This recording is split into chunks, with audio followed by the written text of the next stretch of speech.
What's up, y'all? Billy at Perma Pastures Farm, but I'm not at Perma Pastures Farm. Bam, you see this guy? This one right here.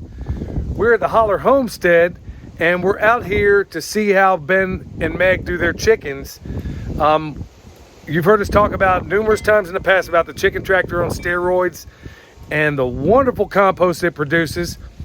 But we're out here also, well, I had to do two things. I got to pick up this grinder from Ben, and at the same time, I'm like, there's no way I'm going to come out here and not let y'all see the wonderful way they do their chickens, because it's really a derivation of the chicken tractor on steroids. This is the guy that got me going on this system. Around here, as we've been building this homestead, we have needed a lot of compost, and we have been buying in compost, it's very expensive. Well, the last year was the last time we will buy compost. The last load of compost we got in was full of gloves and masks, and it was supposed to be organic. Yeah, gloves and masks are not organic, I'm sorry. So after that, I started really looking for ways to build a large amount of compost really quick, and found your chicken tractor on steroids, and I was like, all right, this is the way. Yeah, but you know, typical of autodidacts like he and his boys and his wife, go look that word up. That's basically a self-taught person. You could just provide the roadmap, and then they devise their own systems. That's why for the longest time, I've been seeing what he's been doing on YouTube. And by the way, folks, if you haven't subscribed to the Hollar Homestead, go check him out. You'll be glad you did. I saw what he was doing, and I've only ever seen it on YouTube. So now I'm here to see, because honestly, it looks like the system he has is a whole lot easier than the one we're doing. So you're going to give us a tour? Let's start it. All right, so I guess I'll get in here past these nosy chickens. Watch out, ladies. Am I coming in behind you? Come on in. Watch out, ladies. So we have had a bunch of rain in the past, yesterday pretty much, and so it gets pretty soupy in here when we have that much rain. But since I started doing this in the chicken coop, building compost and letting them do all the work, the compost that spills out all over the ground really soaks up a lot of the nasty mess. You want me to go over how and what I'm doing? Yeah. All right, so pretty much everything that I saw Billy was doing with the system, like I've made compost with the chickens before, but it's never like a quick turnaround type of thing. Well, when I saw the chicken tractor on steroids, it was like, that's it. That's a way I can make a ton of compost, and I can do it fast. So what I started doing is I brought in, this is a whole, I think it's a 15-foot roll of hardware cloth. It's just some 1-inch hardware cloth. It's 2 feet tall. I just hook it together on the ends so it makes a ring, and I fill it up. I use mostly wood chips because I've got wood chips. I have a wood chipper, so I can chip my brush that I'm constantly clearing, and it's a great place to start from. Any kind of green, things like pruned, grass clippings, leaves, you name it, it all goes in here. Basically every extra bit of anything organic I throw in here.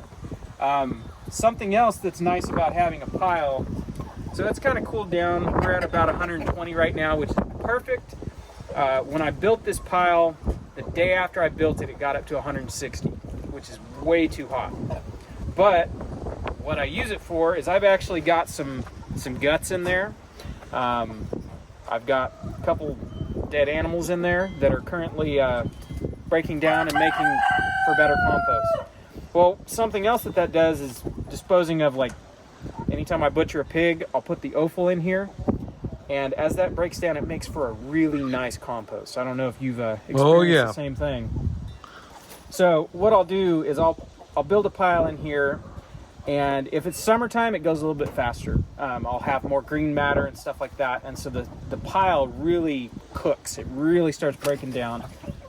What I'll do is at the end of the week, I'll take the ring off. I'll turn all of this material over into the corner, pile it up. I'll build a new pile. Yeah, there's not currently one right now. So it's basically going to go this way. That's where this pile will turn out? Yep. So it'll just get turned over here. That aerates the pile. I'll put the ring back. I'll build a new pile. And then the following week, the pile that was in the corner, the chickens will have pretty much leveled out. I'll get in here with a wheelbarrow and some shovels. I'll pick it all up. Everything that is now on the ground is pretty much cold. I'll put it out here in the pallets and let it finish. And in about a month, I'll have one of those, 4 pallets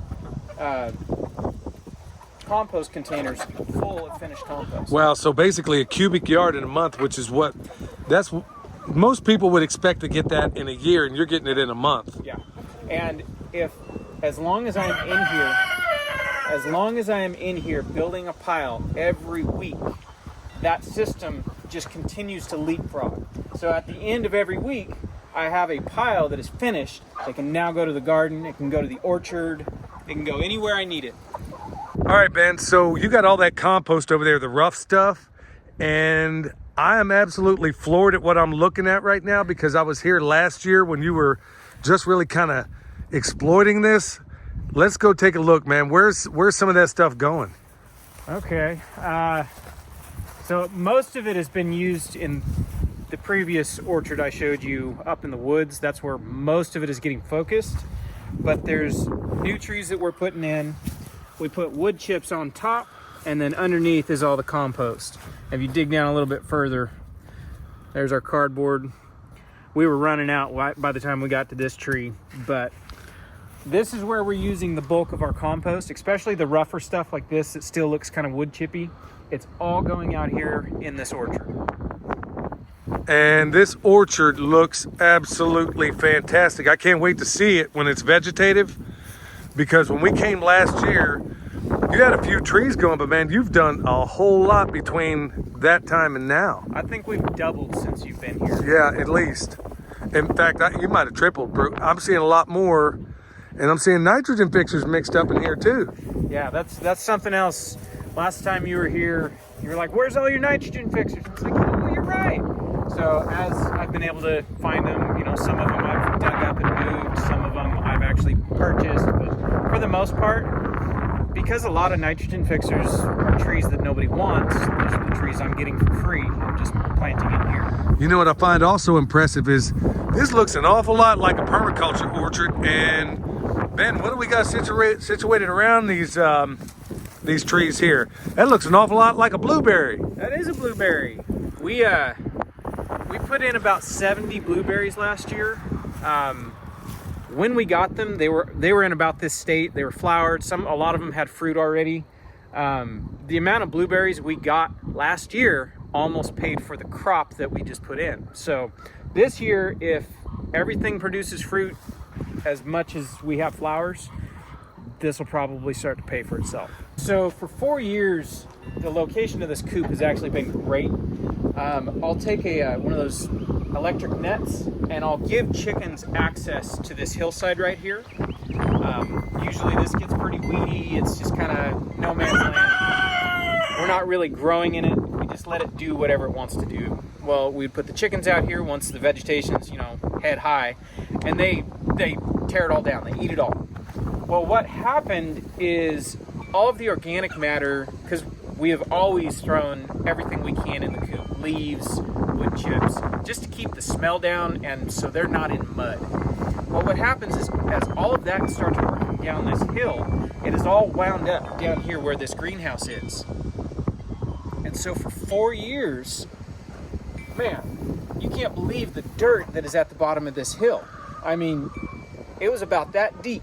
You could dig down and it's nothing but earthworms and it's just rich, dark brown to black soil. It's beautiful down here. So that's part of why the reason we put this greenhouse right there.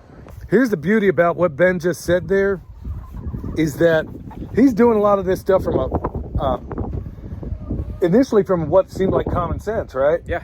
But that's, like I was telling him a moment ago, that's almost straight out of the permaculture design manual. You got your chickens high in the landscape, and then let's think about it in terms of zoning. This is fantastic. So it literally leaves here, right, Ben? It leaves this compost pile here, and then it's going to turn back around and go to the greenhouse where you need it. Yep. And then the ground in there is already impressive just based on rolling the crap downhill. Yeah, rolling downhill. How about that? And look at this, man. This looks pretty impressive here. So it graduates from that corner out to here. So this is just about too wet after all the rain we got. But if you were to dry that and let it sift, you would have pretty handsome potting soil, huh? Yeah. Wow. So this is some of the stuff I sifted. I forgot about it when we got rain yesterday, but this is all right. This isn't the best. It's better when you have a lot of like green organic matter to add to it. But this, it's a little rougher, which this is what I like for my trees. So this is what's going to go in the orchard. This is what's going to go as top dressing. Right, stuff. you top dress everything with that. So everybody that's concerned right now with the things that are going on in this world in terms of the banking crisis, which is going to be an ongoing crisis, do you consider what you're doing here as a way to mitigate a lot of that nonsense? Yes, I do. Because this, as far as I'm concerned, Ben, this is gold, and I'm looking at a comfrey root in here, or at least what looks like a comfrey root. It might be. Yeah, I mean, what I see here, you know, people are mitigating whatever financial issues they think are going on with gold and silver. Well, you can't eat that. Nope. And you can't even really eat compost, but it's going to make all the stuff that you can eat. Yep. So how cool is that? So, y'all, here's what I wanted to get at, is that you've seen me talk about chickens forever and a day, and particularly the chicken tractor on steroids and how we've done it. Well, here's Ben's version of it, where he's arriving at exactly the same place with a lot less effort. And frankly, it's a pretty awesome system. I mean, it is I'm looking at this compost out here. You did a fine job, nephew. I had some help. Well, that's what we always do, y'all. We help each other, and this is what it's really all about. So, look, go check out the Hollar Homestead. We're running low on bone sauce, but hopefully we'll get some made soon. We got comfrey and all that good stuff. Need anything down below, check us out there. But also, we got that Farm Where You Live conference coming up pretty soon. Be there, be square. You might even see Ben there walking around doing stuff. He may even teach at one of the ones in the future. He's becoming quite the instructor as a butcher himself. So it's been a real joy to get to know him. Till next time, this is Billy from Perma Pastures Farm and Ben from the Hollar Homestead. We'll see y'all next time.